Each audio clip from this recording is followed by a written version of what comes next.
good. Waiting.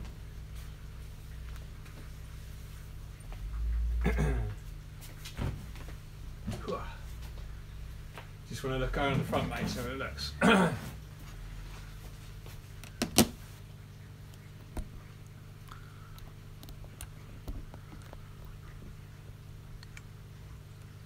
Sit back a bit.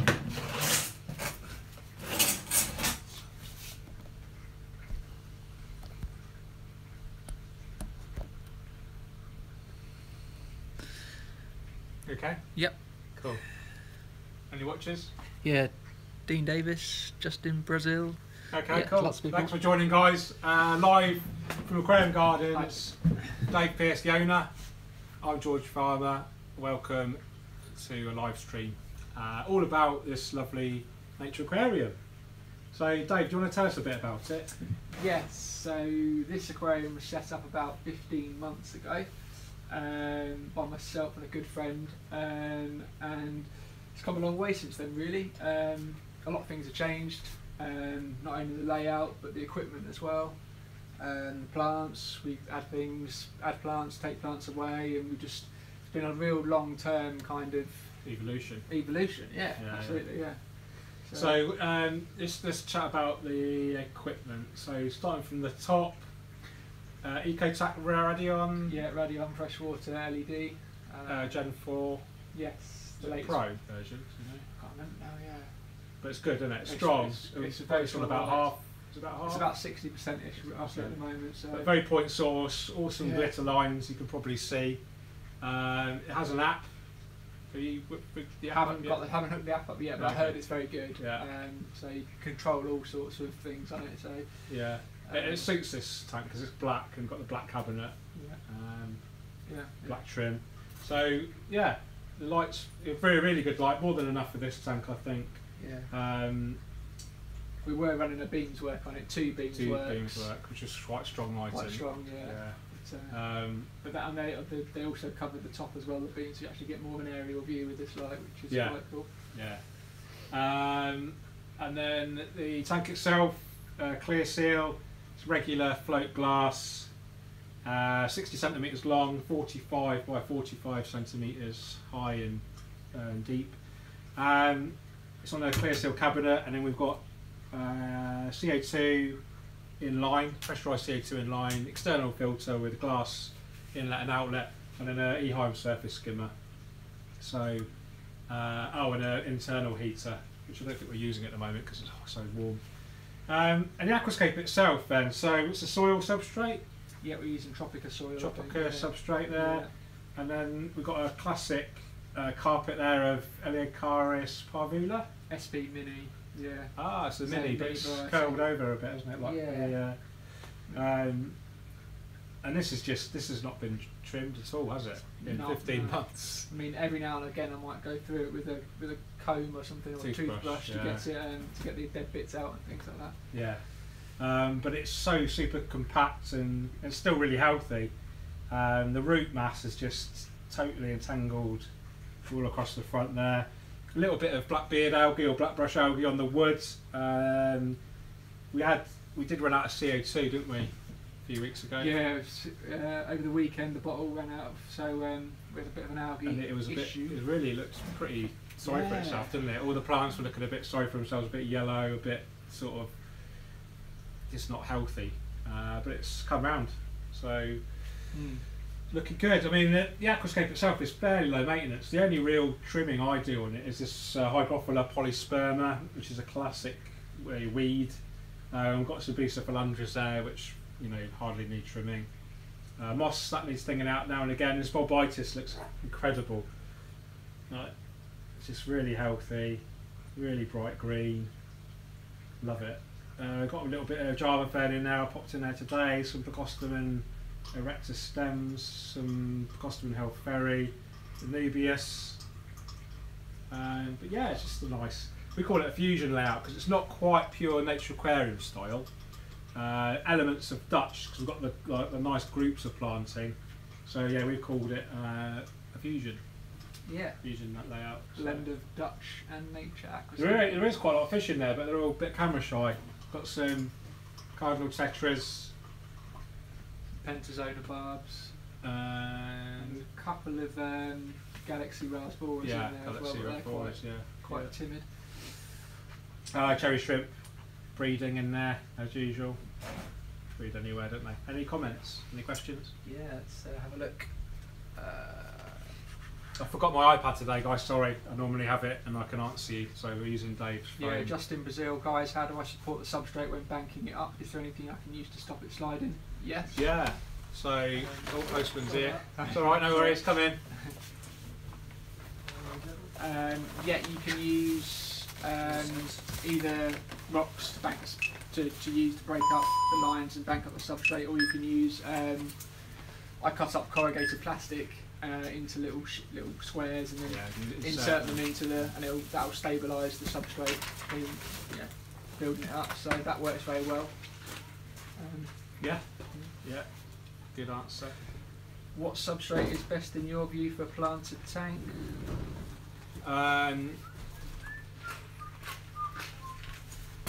It's a really tricky one. If I had to choose one, it would probably be Denelay Scape. Cheers, mate. Denelay Scape of Soil. ADA Aquasoil Amazonia is still very, very popular. It's super rich in nutrients. You do need to do big water changes with it in the first few weeks, but it's probably the most popular still out there. Tropical Soil's good. Any of the soils are very good actually. ADA Aquasoil Amazonia sort of stands out in terms of nutrient content, mate. Yeah. I don't think the tropical soil leaches ammonia, Andy. Does it? JBL soil's very good. I've used that.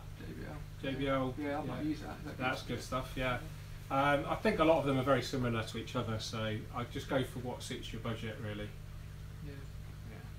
Yeah. Where is the shop? The shop is based near Huntingdon in Cambridgeshire, in a little place called Witton, on a little industrial estate. But if you go on the website, you'll be able to get the postcode.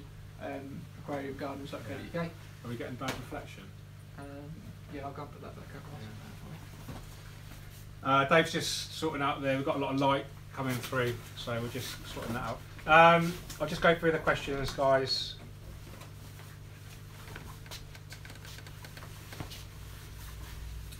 Dun mowers. Oh well, here we go. What's the best substrate? Does the Tropica substrate higher ammonia levels like ADA would? I ask as intending to. Yeah. So Andy, thanks for your question. I would say no, but do maybe test a little bit just in case. Always better to err on the side of caution, but in my experience, it doesn't leach any. Dun mowers. I must come and pick up that light I paid 4 weeks ago. Are you planning on another setup evening in the shop soon? We are hopefully sometime around about September. We'll do a workshop. Yeah. But I'll be doing one hopefully tomorrow in store, so I might do a live stream on that on YouTube. I've already answered that one. Chris Dearman, have you ever used plastic frag crate to create height? I've seen a few scapes by Dennis Wong that look great and good for budget scape to make it look more like decor. Yeah. Yes, I haven't used it, but it is a really good idea, and I would certainly suggest using it. You know, egg crate from reef tanks, just to get that height. Yeah. Justin, I have a CO2 diffuser in my Rio 180. Would my diffuser need to be bigger for my dual Rio 300? It depends. It's more to do with how much CO2 you can get coming out of that diffuser and effectively circulated around the tank. So the size of the diffuser isn't really that important. It's how those bubbles are emitted and how those bubbles actually get around the aquarium. So ideally the whole water column needs to be flooded with these CO2 micro bubbles. So that's more important than the actual size of the disc. I hope that answers your question. Andy, cheers, got Eco Complete at minute and not that impressed. Fine plants such as dwarf sage uproot themselves. Yeah, I mean Eco Complete is just basically posh gravel. I'd always opt for soil if I had the option, or failing that I would go for a decent quality nutrient rich base layer like Denelay or JBL. There's quite a few manufacturers of it, and then go for like an attractive inner gravel on top which will suit your taste. Okay guys, any more questions? Looks really good in the video, the tank, doesn't it? Yeah, it looks fantastic. It's come out really well. There's not much of a lag on there. Just gonna look at how much the lag is. It's only about 2 or 3 seconds. Thanks guys for that. Would need to watch my Mbps in the new tank. Yes, I would always, if you're injecting CO2, then I would recommend, especially if you're a beginner, is to use the drop checker technique. Do you want to grab a drop checker? Yeah, So if you guys don't know what a drop checker is, CO2 drop checker, I'll just explain it to you. I'll give you a little bit of a 5-minute lesson on CO2 measurement. So for the beginners out there, CO2, we inject CO2 into all our planted tanks in store because it helps the plants grow really well. Plants are about 40% carbon, and the only way they can grow is to get more carbon, and the best way to get carbon is from carbon dioxide. Most plants grow immersed in the air, and they get flooded. In the air, they have access to loads of CO2 in the air. In water, the CO2 is really limited. There's not much CO2 in the water. So what do? We actually add CO2 into our water to help the plants grow. Trouble is, if you add too much CO2, it kills the fish and the shrimp, etc. If you add too little, then you get algae. So we need to get a right balance of CO2. And most people aim for about 20 to 30 parts per million, or milligrams per litre of CO2. Over 30 parts per million, you can cause intoxication for your livestock. So we aim for 30 parts maximum. So to get so how do we measure for 30 parts? Well, there's 2 ways. The first way, and the old school way, is to test your water for pH, and then test your aquarium water for KH. And then you look on the internet, there's a table called the CO2 pH KH table, and you cross-reference your pH with your KH, and then it will give you your CO2 figure. Now that's a little bit inaccurate because there's other factors at play in the aquarium. So for instance, in this tank it's really mature, there'll be lots of humic acids in there, maybe some fulvic acids, certainly nitric acids, and they will have an impact on the water chemistry, and it will give you a false reading of your CO2. So we use a CO2 drop checker, which is one of these. There's loads of different designs. This is quite a popular design. And this special liquid in here, that changes colour according to how much CO2 you have in the water. So ideally it needs to be like a lime green colour. If it goes more yellow, it means you've got too much CO2. If it goes more green, it means you haven't, more blue even, it means you haven't got enough. Basically it's a special solution of a pH reagent called bromethylene blue, mixed with a special water which is reverse osmosis water, but it's been brought up to 4 degrees KH. Now that's really important because that changes the colour at a different rate. The 4 degrees KH means basically at pH 6.6, that colour there is going to be lime green, which is the colour we're aiming for. So I'll put it in total layman terms now because that was a little bit of a science lesson. Buy one of these, buy a pH reagent, a 4 degrees KH solution kit, put them in there, put that in your tank, and then just adjust your CO2 so that goes from a blue to a green. If it starts going yellow, it means you need to turn your CO2 down. If it goes blue, you need to turn your CO2 up. And there's quite a long lag, isn't there? It takes 2 or 3 hours to change colour. Yeah. So at the moment that's more of a greeny blue, so it means there isn't enough CO2 in there, but more than likely, because that's been exposed to the air, there's not much CO2 in the air, so that's probably changed a bit blue in the meantime. Any questions? Yeah, more questions. Are you using the Evolution Aquaferts on any tanks in the shop? Yes, we are. We're dosing all of them now. All of them now. Yeah, we were using TNC Complete, but we switched over to the Aquascaping. Yeah, so this is 100 or 120 litres, so we're putting about 10 ml a day in daily. Great product. Go and buy it now. In fact, look, what we've got here. Oh yeah, we need to actually show the product. So a little bit. I'll give it about 10 minutes. Yeah. So yeah, this is Evolution Aqua, the Aquascaper Complete Liquid Plant Food, developed by myself and Evolution Aqua. I've been testing it out on my home tanks for about 12 months. It contains all the nutrients you need, including NPK. A lot of fertilisers don't contain nitrates, phosphates. and all of the other elements that you need in one bottle. There's only a few other manufacturers that do it, but where ours is different is a few things. The packaging is really cool, I think. Yes. Yeah. It's an opaque white bottle, which sounds like white. You know, what's the importance of that? Well, white is great because it reflects heat, and it's opaque, which means UV light won't potentially degrade the trace elements. So that's a top tip. There's no food colouring added. So if I get a competitor's bottle down now, I won't mention the name.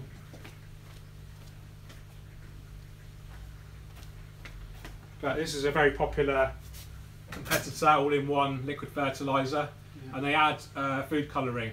And actually, when you put it in, if you put enough of that in there, you'll see a significant tint in your water. This doesn't have any food colouring. It's a very, very pale sort of yellow-brown colour, and that's because of the iron content, basically. And it's very pale, and it won't affect the clarity of your water. Where I think it really stands out from the other competitors is price point. So for 500 ml, it's £12.95. If you get it from Aquarium Gardens today, it's £11.69, 10% off. But the really, I think the groundbreaking thing is, I always dose my tanks daily. Plants prefer little and often feeding rather than one big meal once a week. So the instructions are according to daily dosing. So and we split 3 different aquarium types. Not everyone's got the same growing conditions in their aquariums. So some people have high light, low light, medium light, CO2, non-CO2, liquid carbon. Well, the instructions cater for all of those combinations. So basically it's a low, medium and high. If you've got like this, lots of light, lots of CO2, then you'll need lots of fertilisers. So it's got different dosing guidelines for each type of system. What else can we say about it? There's a measuring cap. This is 10 ml exactly for dosing bigger tanks, and then for dosing smaller tanks we've got a syringe. So a lady came in earlier to buy a bottle of this. She's got a 25 litre low tech, so she only needs to dose half a mil every day. So that's where the syringe would come in really handy. Whereas we dose 10 ml of this every day, so it's just literally a cap full and it goes nice and easy. So that's it. The Aquascaper Complete Liquid Plant Food by Evolution Aqua, available today from Aquarium Gardens and all other good Evolution Aqua stockists. Yeah. Going back to CO2, people are asking about oxygen as well. So using air stones at night and whatnot. What's the benefit, and should you be using it in a CO2 tank? Really easy answer, no. I always use a solenoid, have the CO2 come off when the lights come off, and then that's it, that's all I do. If you're really heavily stocked with fish and you're really heavily stocked with plants, then there is an issue that the plants will respire, cause lots of CO2 during the night, and in conjunction with the fish you might get a lot of CO2 production. But we always run lots of surface agitation in our tanks, don't we? Yeah, there's always lots of surface agitation. So this tank in particular has got a lily pipe which has got horizontal flow, and it actually kicks up the surface a little bit. Yeah. So you've got good gas exchange there. We're running a surface skimmer as well, which helps with the agitation and oxygen as well. So yeah, I'm a big believer in lots of surface agitation. It stops surface scum, promotes good gaseous exchange. You go through more CO2, but I think the more oxygen in a plant and tank system, the better. So yeah, I don't run an air stone at night. It's more equipment in the tank, which I don't like to see. It's more electricity, and it makes they can maybe noisy. And I've never done it in my 15 years of planted tanks. Yeah. So I've never used an air stone at night. Yeah. So now going back to ferts again, going back and forth. Yeah, Evolution Aqua Fert's better than Pro Phyto. In one word, yes, because Pro Phyto is by the way, is a brand of fertiliser that doesn't have nitrogen and phosphorus in it, so it's not a complete fertiliser. So that's where the Evolution Aqua Aquascaper fertilisers come in, because they are a complete fertiliser. Yeah. And Pro Phyto is literally just trace elements, isn't it? Yeah, it's literally just trace elements. Yeah. So in a planted aquarium, if you've got more than a few plants, just go for a complete fertiliser. Yeah. And another question by the same person: do CO2 drop checkers work with Easy Carbo? No. They work on CO2 gas. Easy Carbo isn't CO2. It's kind of mistakenly called liquid CO2 by some people, but it actually has nothing to do with CO2. It's a completely different chemical process. And actually liquid carbon, a lot of it is glutaraldehyde based, which is actually quite a dangerous chemical, and we kind of steer away from it these days, don't we? Yeah. Would it be a problem to overdose ferts on a new cycling setup to really boost the plants? No. If you're doing water changes? Yeah, absolutely fine. I'm a big believer in dosing from day one. Yeah. You can't really, if you've got a healthy planted tank system, you can't really add too many fertilisers because the plants have luxury uptake, which means they've evolved basically to take in as much nutrients as you can throw at them. So always better to overdose than underdose. If you underdose, you get the possibility of nutrient deficiency. You know, before that, the plant will get hit with algae, because when a plant's suffering, it leaches chemicals which algae attracts to. Yeah, perfect. What is a good ground spreading plant? Well, for example, loads, isn't there? Loads. A few. Yeah. I'll just talk about this one to begin with. This is Eleocharis SP Mini. It's a small, low-growing variety of hairgrass. Spreads really easily. George is just coming back with a couple of other more ground spreading plants, but this is probably one of the easiest. Hairgrass is probably one of the easiest to do. You can even get it to carpet without CO2 most of the time. But it will spread much quicker with high lighting and CO2. And George is here with some more. Okay, here's all tissue culture plants. So we've got Micranthemum Monte Carlo, classic, well I say classic, it's actually quite new to the hobby, but very, very popular. Yeah. One of the most popular carpeting plants out there now, is it? Do you sell more of that It's than probably, now? yeah, it's probably equal. Yeah. To HC. Hemianthus cuba is very popular, smaller leaves than that, but very similar, but more difficult to grow. That's really easy. It will grow in virtually no light at all, and carpet's still a really good plant. Doesn't need CO2 injection either. The classic. This is a classic. Glossostigma latinoides. Really, really fast, but needs quite good CO2 and lighting. But once it gets going, it's an absolute brute. Hydrocotyl tripartia Japan, quite still popular. But I've been out in the hobby about 5-10 years. Really fast grower, doesn't need much nutrients. Looks really great growing immersed actually. But yeah, good plant, nice and easy. We've got some Liliopsis brasiliensis, or microsaur as some people call it. Slow growing, does best with good CO2 and lighting, but will tolerate lower levels of light, but really, really slow. Tends to attract algae because it's so slow growing actually. But yeah, that's a few. There's loads actually, but we'll run out of time if we go through them all. Next question: where attaching moss and wood, do you use super glue? Most of the time, myself and George don't use super glue. We tend to just wedge the plants into the rocks and the wood where possible. Yeah. But if you do run out of spaces to put them in the rocks and wood, you can use super glue with no problem at all. Any super glue will be fine. There's aquatic super glues available in fish stores and we sell them as well, or you can just use a normal super glue. Yeah, cyanacrylate based glue. Yeah. Can I order ground spreading plants from the website? Yes, they're all on the website. In fact, we've got a carpeting plant section on the website. So yeah, www.aquariumgardens.co.uk. Going on to hard water now. I always love this question. Can I use very hard water? Any suggestions for the plants at the aquarium? Always tanks for hard water. Yeah. Really hard. So you probably one of the hardest places in the UK. It's a bit of a misnomer that aquarium plants need soft water. They do tend to have an easier time growing in softer water, and I think that's because CO2 is more available in soft water. But if you've got good lighting, good CO2, good circulation, good fertilisers, you can grow plants in any water chemistry, pretty much. Yeah, and we never use RO. Going on to the next question, we don't use RO water. I've tried using RO water before just to see the benefits, but I've never really seen any benefits. It doesn't outweigh the hassle that you get with RO, does it? If you want to keep sensitive shrimp or breed fish, then there are requirements to using RO. But for a general aquascape using most commonly available fish, then tap water is more than sufficient. Yeah.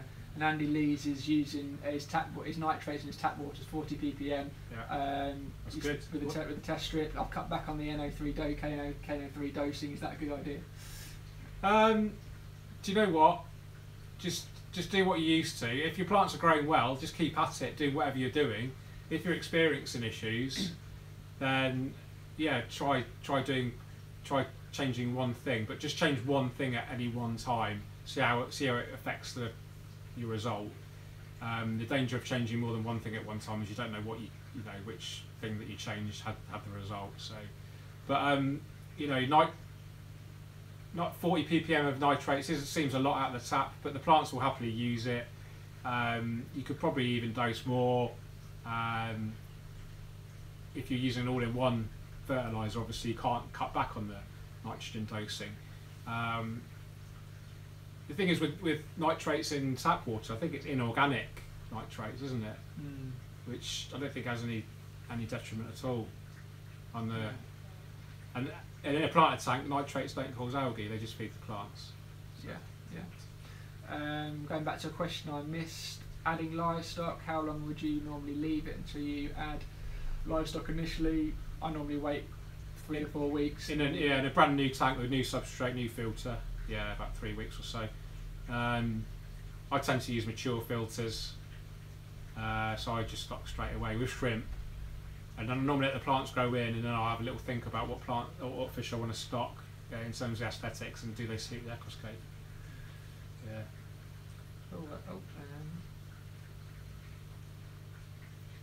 So if you tune in tomorrow, guys, similar time, or maybe a bit earlier actually, I'm going to be setting up an Aquascape 300 cube. It's actually a tank from home that I'm going to rescape, I think. So keep your eyes out for that. Okay, guys, I think I'm going to sign off. Have you got any more questions? That's just wondering, is there any ideal KHGH for low-tech water setup?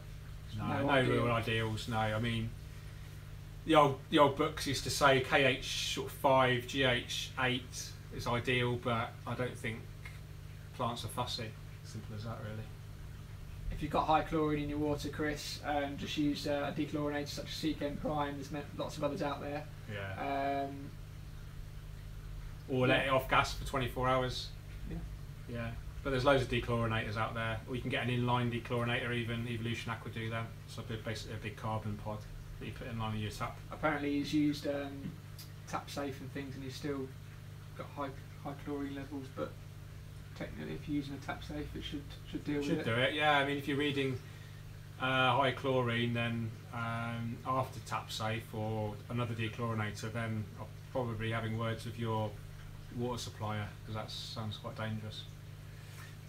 Okay, right, thanks for watching, guys. I hope you enjoyed that little video, mainly chatting about this, but as usual we digress, but that's all part of the fun. Please subscribe, give us a like, subscribe to Aquarium Gardens, our YouTube channel as well, and we'll see you later. Keep on scaping. Thanks. Here we are.